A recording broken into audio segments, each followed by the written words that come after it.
In this tutorial I will show you how to make this AI trending images for free.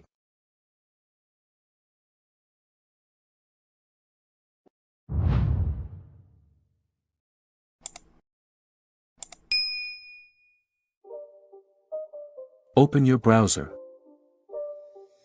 and search for Bing AI image. Click on this one. Then click on Join and Create. You need to log in with your Microsoft account. If you don't have, you can create one. Click on Next and log into your account. These are the templates, you also can use them.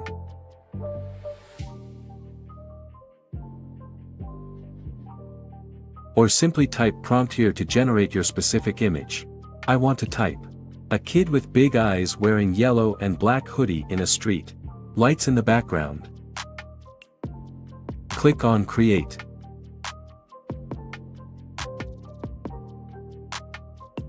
Click on Image to preview.